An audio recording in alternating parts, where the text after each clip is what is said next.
एउटा भारतको ट्याक्कै नेपालसँगको इन्ट्रेस्ट के हो एउटा प्रश्न र अर्को चाहिँ के यति बेला चाइनाले नेपाललाई उचालेकै हो त? ओली त चीनको पपेट हो, गोटी हो। 12 बुँदेमा तपाईँ लम्बसार पर गइदिनुहुन्छ, इन्डियन हस्तक्षेपबाट सत्ता लिनुहुन्छ, नेपालमा परिवर्तनको राजनीतिक एजेन्डा डिक्टेट त्यहाँबाट लिनुहुन्छ। दुईटा हिसाबले मैले यसको आलोचना गरेँ।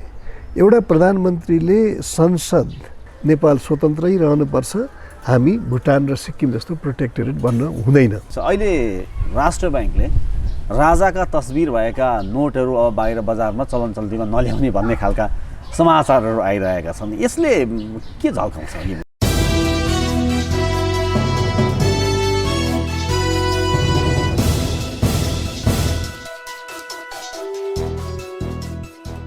नमस्कार, सूत्र बहसमा तपाईँहरूलाई हार्दिक स्वागत छ। आजको सूत्र बहसमा हामीले कुराकानी गर्न लागिरहेका छौँ। यति बेलाको वर्तमान अवस्थाको बारेमा म व्याख्या गर्दिनँ, तपाईँ हामी सबैलाई यति बेला जानकारी नै छ र यो वर्तमान अवस्थाको बारेमा समीक्षागत बहस, समीक्षागत कुराकानी गर्नेछौँ। र आजका हाम्रा अतिथि हुनुहुन्छ पत्रकार, देश सञ्चारका एडिटर युवराज घिमिरे। युवराज, यहाँलाई कार्यक्रममा स्वागत छ। धन्यवाद। अब मैले सुरुमै लिङ्कमै भनिसकेँ, छोटो लिङ्क पनि गरेँ मैले। अहिलेको वर्तमान अवस्थाको बारेमा हामीलाई हेर्ने दर्शकहरूलाई पनि अधिकांशलाई लगभग थाहा भइसकेको छ।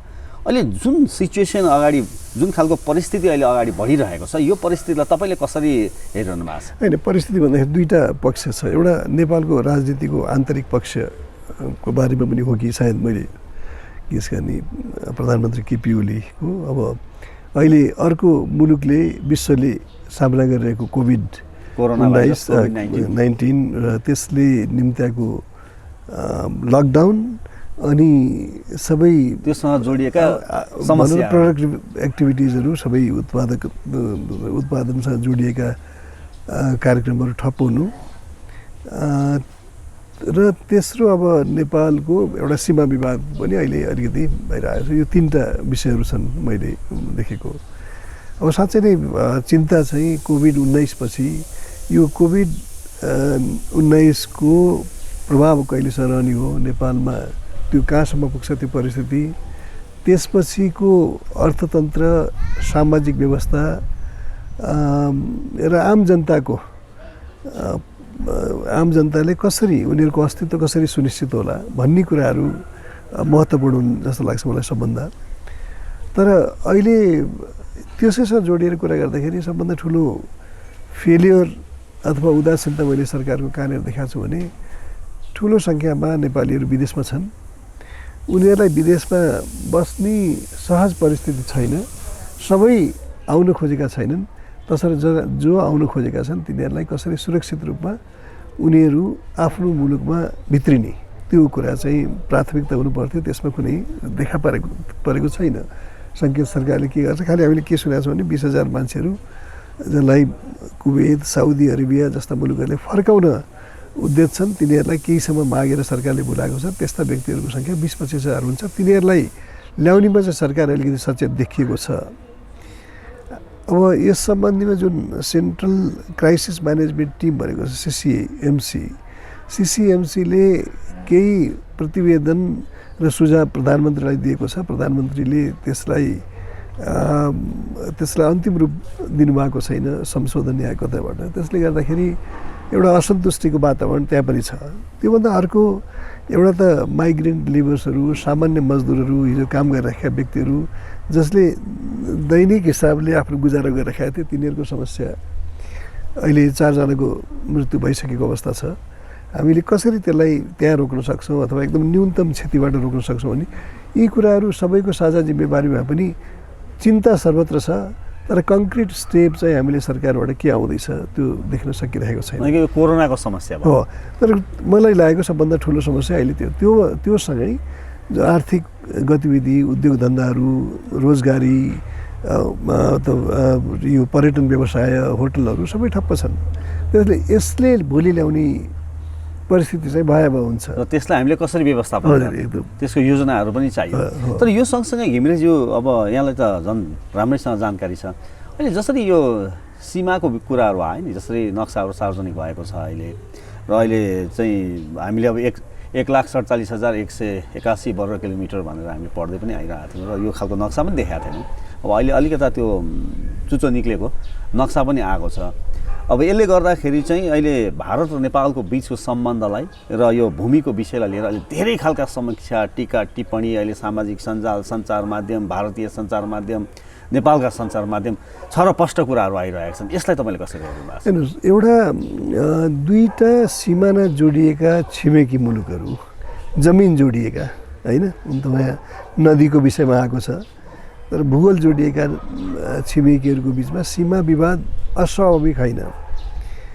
त्यो विवादलाई उनीहरूले कति छिटो र कति दुवैतर्फलाई चित्त बुझ्ने तरिकाले समाधान गर्छन्, त्यो उनीहरूको कूटनीतिक क्षमता र छिमेकी भावमा, असल छिमेकी भावमा भर पर्ने कुरा हो। हामीले जुन विवादित भूमिको कुरा गरिरहेका छौँ 300+ स्क्वायर किलोमिटरको, त्यसका स्वरूपहरू हामीले यसरी हेरौँ। पहिला त्यो नेपाली भूमि रह्यो होइन, एउटा निश्चित समयदेखि भनौँ 60 वर्षदेखि कहिले थाहा छैन, भारतीय नियन्त्रणमा त्यो रह्यो होइन, भोग चलन भनौँ न, उनले जायज नाजायज तरिकाले त्यो रह्यो। त्यसपछि नेपाललाई जब नेपालले एउटा समयमा त्यसलाई आफ्नो दाबी पेश गर्यो, प्रमाणहरू पेश गर्यो, त्यसले त्यहाँबाट विवादित हैसियत पायो र अहिलेको प्रयास भनेको र अहिले चुनौती भनेको त्यो विवादित क्षेत्रलाई कसरी, त्यो विवादलाई कसरी सुल्झाउने हो। अब दुवैले सैद्धान्तिक रूपमा के भनेका छन् भनेदेखि भारतले पनि हो, भारतले नेपालले समय माग्दाखेरि पनि वार्ताको लागि समय दिएन, तर संयन्त्रहरूको प्रतिवेदन पनि बुझ्न मानिएन भन्ने त्यो अर्को पाटो हो। त्यसमा यो पनि सामेल हुन्छ, तर धेरै कुराहरू सामेल हुन्छन् होइन। त्यो गर्दाखेरि उसले समय दिएन, तर अहिले यता आएर के भनेको छ भनेदेखि कोरोना को बाट उत्पन्न परिस्थितिमा केही सहजता आएपछि हामी बसौँ भने, मतलब सिद्धान्त त दुइटै मुलुकले के भनेको छ भने वार्ताबाट हामी समाधान गरौँ भनेर।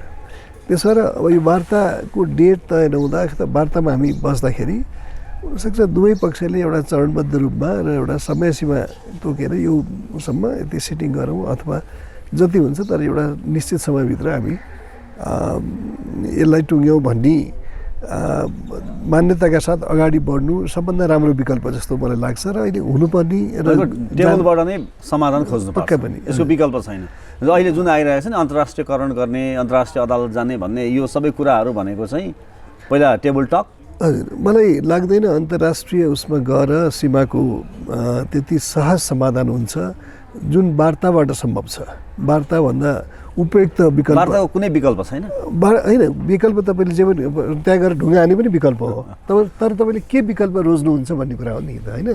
त्यसरी वार्ता मलाई लाग्छ, मैले जोड्न खोजेको भने हाम्रो मुलुकलाई के गर्दा हित हुन्छ, हो के गर्दा शान्तिपूर्ण तरिकाले वार्ताबाट प्रमाणहरू, किनभने नेपालसँग यथेष्ट प्रमाण छ, त्यो भूमि आफ्नो भएको यथेष्ट प्रमाण छ, त्यो प्रमाणहरू पेश गरेर आखिर प्रमाणलाई नै मान्दिनँ त भन्दैन होला कसैले पनि होइन। वार्ता नभइराखेको, समस्यालाई अल्झाइराखेको एउटा अवस्था छ। तर जब हामी टेबलमा जान्छौँ वार्ता लिएर प्रमाण, त्यो बेला तपाईँले प्रमाण प्रस्तुत गरेपछि अहिले त्यो बेला प्रमाण चाहिँ हामी मान्दैनौँ भनेर भन्नलाई चाहिँ गाह्रो हुन्छ, किनभने एउटा मुलुकको नैतिक हैसियतलाई पनि ती कुराहरूले परिभाषित गर्छन्। त्यसो भएर त्यहाँनिर मलाई लाग्छ वार्ता सबभन्दा राम्रो विकल्प हो। अब घिमिरेज्यू, अब मलाई चाहिँ व्यक्तिगत रूपमा भन्दाखेरि तपाईँहरूलाई देखेर नै हामी वास्तवमा पत्रकारिता भनौँ अथवा सञ्चार क्षेत्रमा आइयो, यसलाई अन्यथा नलिनु होला। लामो समय भयो, आफ्नो जीवन नै तपाईँले लगभग यसमै गुजारिसक्नु भएको छ। र सबैभन्दा अहिले महत्त्वपूर्ण पक्ष मैले कहाँ देखिरहेको छु भन्दाखेरि भारतीय मिडियालाई पनि तपाईँले राम्रैसँग बुझ्नु भएको छ र नेपालको त नबुझ्ने कुरै भएन।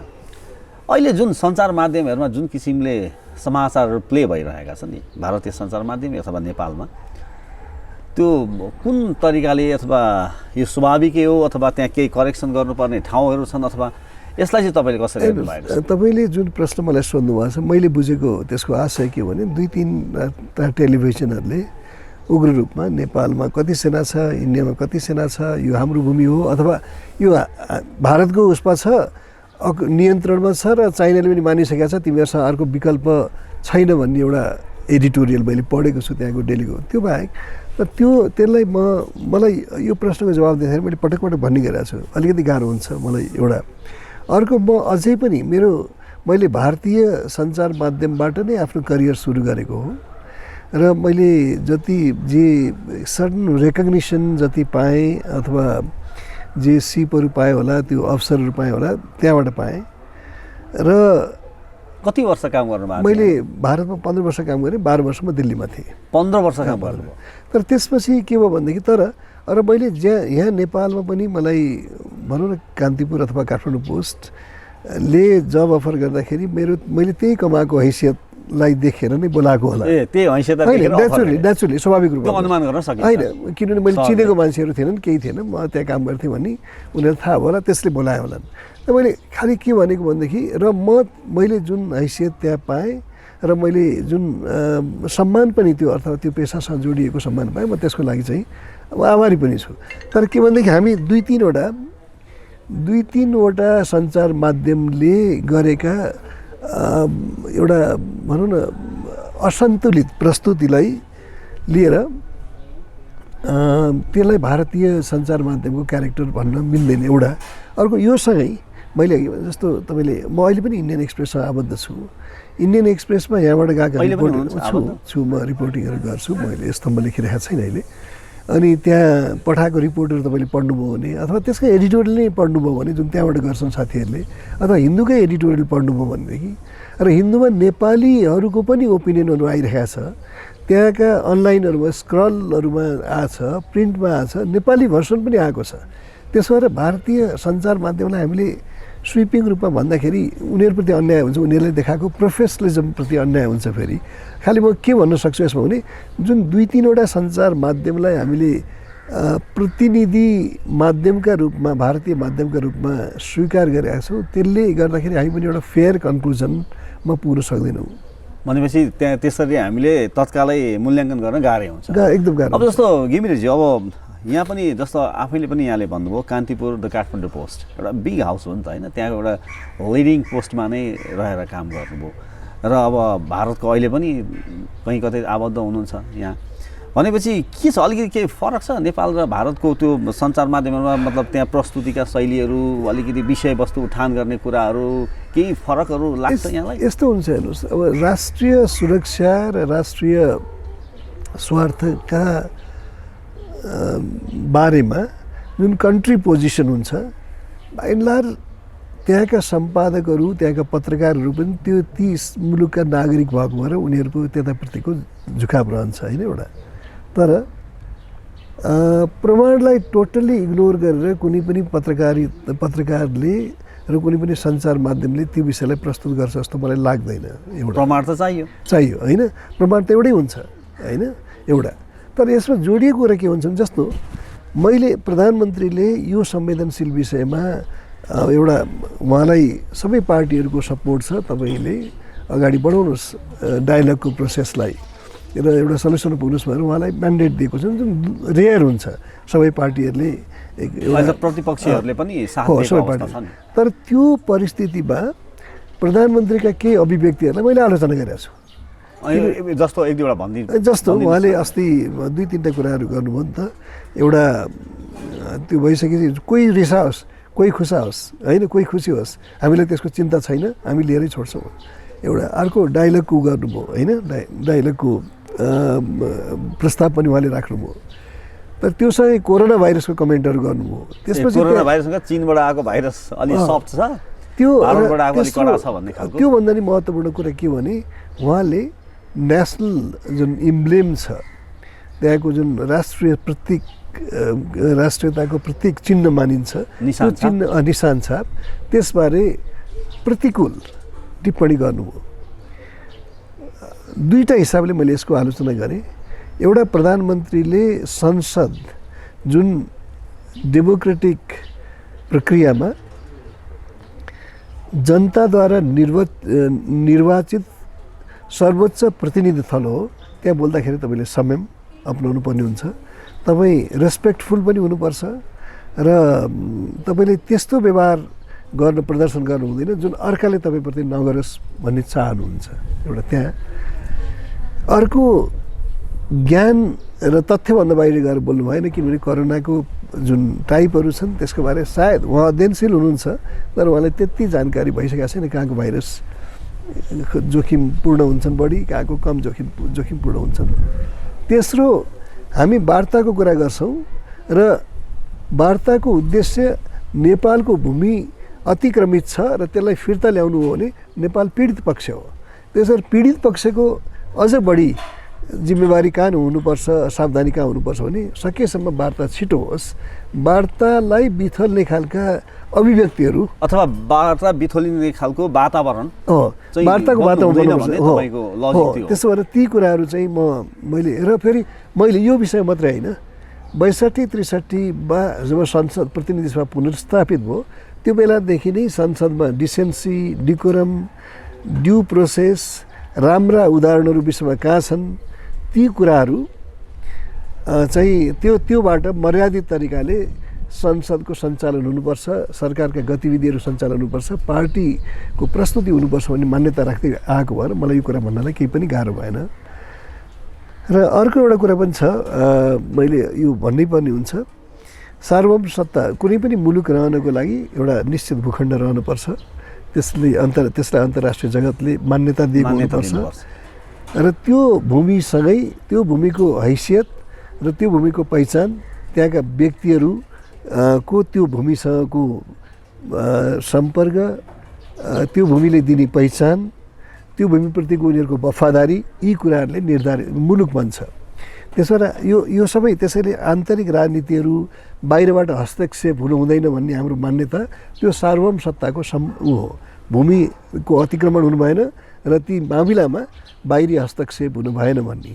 तर मेरो भनाइ के भने 12 बुँदेमा तपाईँ लम्बसार पर गइदिनुहुन्छ, इन्डियन हस्तक्षेपबाट सत्ता लिनुहुन्छ, नेपालमा परिवर्तनको राजनीतिक एजेन्डा डिक्टेट त्यहाँबाट लिनुहुन्छ, अनि त्यहाँबाट आज त्यहाँको मान्छेहरूले भन्छन् हामीले सबभन्दा ठुलो गल्ती गऱ्यौँ, त्यहाँ जेएनयूका नेताहरूलाई, माओवादीहरूलाई त्यहाँ सत्तामा बसालिदिउँ, ओली पपेट हो चाइनाको भनेर भन्छन्। त्यो परिस्थिति, त्यो अवसर तपाईँले दिनुभयो, किनभनेदेखि तपाईँले नेपालको राजनीति, नेपालमा राजा राख्ने कि फ्याँक्ने, नेपालमा धर्मनिरपेक्ष हुने कि हिन्दू राष्ट्र यथावत रहने, सङ्घीय हुने कि एकात्मक हुने, त्यो नेपाली जनताले निर्णय गर्ने हो।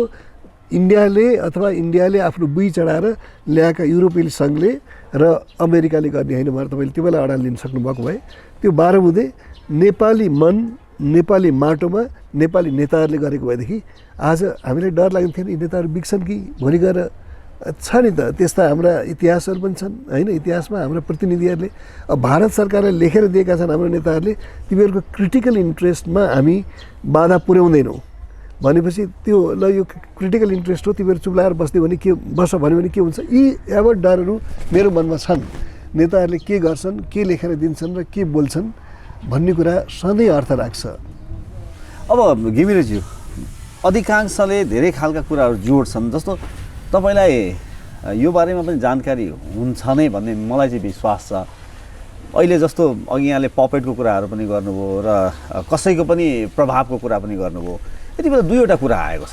एउटा भारतको ट्याक्कै नेपालसँगको इन्ट्रेस्ट के हो एउटा प्रश्न, र अर्को चाहिँ के यति बेला चाइनाले नेपाललाई उचालेकै हो त, जसरी अब सञ्चार माध्यमहरूमा पनि आइरहेका छन् र कहिलेकाहीँ अभिव्यक्तिहरू पनि केही भारतीय नेताहरू दुईटा क्वेसन चाहिँ आइरहेको छ घिमिरेज्यू, यसलाई तपाईँले कसरी? मैले बुझे जति आन्सर म तपाईँलाई दिन्छु। भारतले भन्दै आएको नेपालसँगको उसको के हो भनेदेखि भारतको सुरक्षाका लागि नेपाल कहिले पनि खतरा नबनोस् भन्ने एउटा उसको मान्यता हो। त्यो चीनको पनि मान्यता हो। सेक्युरिटी थ्रेट नै हो होइन, सेक्युरिटी थ्रेट होइन, थ्रेट दुई किसिमको हुन्छ नि। एउटा तपाईँको अवधारणामा आधारित हुन्छ, नेपाल त्यहाँ छ, चीन उतापट्टि छ, चीनको राम्रो सम्बन्ध छैन, नेपालमा भारत विरोधी शक्तिहरू आए, चीनले समर्थन गरिदियो भने के गर्ने, त्यो अवधारणा हो। त्यो अवधारणा सधैँ यथार्थसँग मेल नखानु पनि सक्छ, तर अवधारणा र यथार्थमा मेल खायो भने त्यो समस्याको समाधान सजिलो हुन्छ एउटा। र अर्को भारतले लेखेकै उसमा आधारमा के भन्न सक्छु म भनेदेखि उसको यहाँको जुन जलस्रोत छ त्यसमा ऊ अग्राधिकार अथवा अरू मुलुकको भन्दा बढी अधिकार होस् पहिलो अधिकार होस् भन्ने चाहन्छ र कतिपय केसमा उसले यी रिभर्सहरूलाई ब्लक गरिराखेको छ, कार्यान्वयन गरिरहेको छैन। महाकालीकै कुरा गर्नुहोस् न, होइन यो र उसले दुईवटा उदाहरण म भनिदिन्छु। राजा वीरेन्द्र अब एब्सोल्युट मोनार्क हुँदाखेरि अथवा 46 सालभन्दा पहिलाको अवस्थामा उसले जब आन्दोलनको तयारी साइड बाई साइड भइरहेको थियो प्रजातन्त्रका लागि, भारतले सन्देश के पठायो भनेदेखि तिमी नेपाललाई भारतको सुरक्षा क्षेत्रमा राख, छातामा राख र त्यहाँको जलस्रोतमा हामीलाई अग्राधिकार देऊ, त्यो भने हामी सपोर्ट गर्छौँ भन्यो। राजा ज्ञानेन्द्रलाई पनि त्यही गरे उनीहरूले। यी दुइटैले मानेनन्, दुइटैले यो नेपाली जनताले डिसाइड गर्ने कुरा हो भने मानेनन्। आफ्नो अधिकार जान्छ, आफ्नो हैसियत जान्छ भन्ने कुरा दुवैले थाहा नभएको होइन, तर उनीहरू त उभिए होइन। अनि त्यहाँ एउटा त्यो भयो। अब चाइनाले उचालेको नउचालेको कुरा के भनेदेखि भारत अहिले पनि भने भारतले सुरुदेखि नै नेपालमा राणा शासन हटेदेखि नै अथवा राणा शासन रहँदा त अङ्ग्रेजहरू थिए, उनीहरूको हिमालयन पोलिसी अर्कै थियो, एउटा थियो। भारतले त्यही हिमालयन पोलिसीको विरासत लियो स्वतन्त्र भारतले पनि। र उसले के चाह्यो भने हिमालय खण्ड चाहिँ नेपाल भारतको स्वाभाविक सीमा होस् अथवा रक्षाका किल्ला बनुन् भन्ने उसको चाहना भने मतलब नेपाल त हाम्रै सुरक्षामा आउने भन्ने। र अर्को किसिमले ऊ सिक्किम र भुटान जस्तै नेपाल पनि प्रोटेक्टोरेट होस् भन्ने चाहन्थ्यो। नेपालमा एकमत के भयो भनेदेखि राजा र पोलिटिकल पार्टिजहरूको बिचमा जति डिफ्रेन्स दिए पनि एकमत के देखियो भनेदेखि नेपाल स्वतन्त्रै रहनुपर्छ, हामी भुटान र सिक्किम जस्तो प्रोटेक्टोरेट बन्न हुँदैन भन्यो। र बिस्तारै बिस्तारै परराष्ट्र सम्बन्ध बढायो, अन्तर्राष्ट्रिय जगतमा आफ्नो उपस्थिति स्थापित गर्यो। दुईचोटि संयुक्त राष्ट्रको नन पर्मानेन्ट मेम्बर पनि डिक्लेयर भयो। अब जहाँसम्म तपाईँलाई चीनले उक्साएको हो कि होइन, अब त्यहाँका किनभने पछिल्लो समयमा जोड्न चाहे जस्तो चिनिया राजदूतले पनि भेटघाट गरेका कुराहरू पनि केही समय अगाडि आएका थिए, म आउँछु, यो कुराहरू पनि जोडिरहेछन् यति बेला एकदम। र भारतका सेनापतिले भने अब अप्ठ्यारो कहाँनिर हुन्छ भनेदेखि अब चीनको मे 2 मा नेपाल कम्युनिस्ट पार्टीको केन्द्रीय सचिवालयको बैठक थियो। अनि त्योमा प्रचण्ड अल्पसङ्ख्यामा पर्ने देखिया थिए र चिनिया राजदूतको प्रचण्ड, माधव नेपाल लगायतका नेताहरूसँग जो ओलीका विरुद्धमा उभिएका थिए उनीहरूसँग भेटघाटपछि भोलिपल्ट सिचुएसन परिवर्तन भयो, ओलीको बहुमत स्थापित भयो। त्यसले गर्दाखेरि एउटा अब त्यहाँ यो वार्तै भएको छैन भनेर भन्न सक्नुहुन्छ, तर हामीले कन्जङ्क्चर हेर्दाखेरि त्यो वार्ता हुनु र वार्ता पछिको देखिएको परिणामलाई त हामीले अलग गर्न सक्दैनौँ पक्कै पनि। तर त्योभन्दा पहिला म तपाईँलाई इन्डियाको त्यो भनेर यसलाई जोड्छु। इन्डियाको प्रधान सेनापतिले के भने नेपालमा यो लिम्पिया धुराको बारेमा जुन कुराहरू आइरहेको छ, जुन विरोध भइरहेको छ, त्यो अरू कसैको उक्साहटमा भएर चीनतर्फ उनले गरे। अब यहाँनिर अब अर्का एकजना भारतका पूर्व विदेश सचिवले के भने नि, ओली त चीनको पपेट हो, गोटी हो, जुन एकदमै आपत्तिजनक अभिव्यक्ति हो। एउटा सार्वभौम मुलुकको, स्वतन्त्र मुलुकको जनताले निर्वाचित गरेको प्रधानमन्त्री प्रति अथवा राजनीतिक व्यवस्थाप्रति हटायो भने नेपाली जनताले हटाउलान्, सांसदले हटाउलान्। उनले के भने उसलाई हटाएर हामीले हाम्रो लिभरेज नेपाली काङ्ग्रेस लगायतका लिभरेज युज गर्नुपर्छ भन्ने कुरा गरे। त्यो उनले किन भन्न सके भनेदेखि उनी नेपालमा पनि बसेका मान्छे हुन्, जसले यो भन्यो सिम्पल होइन। किन भन्न सके भनेदेखि नेपाली राजनीतिज्ञ अघि पनि भने सार्वभौम सत्ताको टेरिटोरीको हामीले कुरा गर्दा गर्दै नेपाली राजनीतिज्ञहरू पद लिनको लागि, आन्दोलन गर्नको लागि पनि त्यहाँ गएका छन्। राजा हटाउनलाई पनि त्यहाँ गएका छन् र धर्मनिरपेक्ष बनाउनलाई र नेपाललाई गणतन्त्र बनाउनु पनि त्यहाँ गएका छन्। जाँदाखेरि उनले त्यो बुझेका छन् नेपाली नेताहरू र हामीले समर्थन नगर्दा पनि त्यहाँ आन्दोलन हुन्छ भने हामी जस्तै अर्को कुनै शक्तिले गरेको होला भन्ने एउटा पर्सेप्सन, अघि मैले भने अवधारणा, यथार्थ चाहिँ होस् तर अवधारणामा उनीहरू अहिले आए। अब यहाँनिर म अर्को के जोड्छु भनेदेखि अघि चीनको कुरा गर्दाखेरि चीन पक्कै पनि नेपालमा 2063 भन्दा पहिलाको अवस्था छैन। चीन भनेको 62-63 को आन्दोलन होइन, 63 हो। 63 को आन्दोलन पछि राजाले जब सत्ता ह्यान्डओभर गरे, चीनका लागि एउटा नयाँ परिस्थिति उत्पन्न भयो। मोनार्की निलम्बन भएपछि यहाँ हामी चाहिँ एकदम प्रगतिशील कुरा गरेर तथ्यलाई स्वीकार गर्दैनौँ मोनार्कीलाई निलम्बन गरियो र 2 वर्षपछि हटाइयो। त्यो हटाउँदाखेरि अब यो 12 बुँदेका रचयिता श्याम शरण उनीहरूले बोकेर ल्याए अमेरिका युरोपलाई। नेपालको आन्तरिक मामिलामा उनीहरूले एकदम हस्तक्षेप गर्न थाले। शान्ति प्रक्रिया पनि कोसँग हुन्छ भन्ने कुरा डिसाइड गरे उनीहरूले। शान्ति प्रक्रिया जहिले पनि विवादका दुईटा पक्षका बिचमा हुन्छ, तर यिनीहरूले के गरे भने विवादको एउटै पक्ष त्यो बेलामा 2 वर्षदेखि सहकार्य गरिराखेका गिरिजाप्रसाद कोइराला र प्रचण्डको बिचमा हस्ताक्षर गरे। विवादको अर्को पक्ष राजतन्त्रलाई शान्ति प्रक्रियामा पनि सामेल गराएनन्, राजनीतिक प्रक्रियामा पनि सामेल गराएनन् है, एउटा हस्तक्षेप बाहिरी जगतको। अनि इन्डियाको सोच के भयो भनेदेखि राजतन्त्र हट्दाखेरिको जुन भ्याक्युम हुन्छ त्यो भ्याक्युमलाई इन्डियाले मात्रै पूर्ति गर्छ भन्ने उसको दिमागमा चीन आउँछ भन्ने परेन। तर चिनको लागि के भयो भनेदेखि नेपालमा चिनको सुरक्षा संवेदनशीलता र चासो कम्ती छैन। त्यहाँ टिबेट उतापट्टि जोडिएको छ र टिबेट एउटा पोटेन्सियल भनौँ न सङ्कटको बिन्दु हुनसक्छ, चिनको अवधारणामा पनि त्यो छ। र नेपालमा यदि चिन विरोधी शक्तिहरू बढी भयो भनेदेखि उनीहरूले उक्साउन सक्छन्। इन्डिया अमेरिका युरोप यहाँ आउने क्रम जसरी जारी रह्यो। अनि चिनले के सोच्यो भनेदेखि किन यो हाम्रा मतलब चिन विरोधी शक्तिहरू एकत्र भइरहेका छन्, अब हामी पनि उपस्थित हुनुपर्छ, हामीले हाम्रो उपस्थिति बढाउनुपर्छ, हाम्रो लगानी बढाउनुपर्छ, हाम्रो मतलब यो स्टेटसँगका सम्बन्धहरूलाई चाहिँ अरू इन्टेन्स सघन बनाउनुपर्छ भन्नेमा उनीहरू गए। त्यति मात्र होइन, उनीहरू इन्डिया पनि जब सबभन्दा बढी हामीले इन्डियालाई देख्यौँ तराईमा चलखेल गरेको एक मधेस एक प्रदेश लगायत स्वायत्त आत्मनिर्णयको अधिकार जातीय राज्यमा जब पश्चिमा एजेन्डा लिएर माओवादीहरू घुसे अनि चिनले ती एजेन्डाहरू चिनको लागि पनि हानिकारक हुन्छ भनेर तराईमा पनि ऊ ठुलो आकारमा गयो इन्डियाको बोर्डरमा। यसले गर्दाखेरि अब चिनलाई के छ भने चिनको लगानी यति धेरै छ, एफडिआई सबभन्दा बढी भएको भएर भन्छन् है।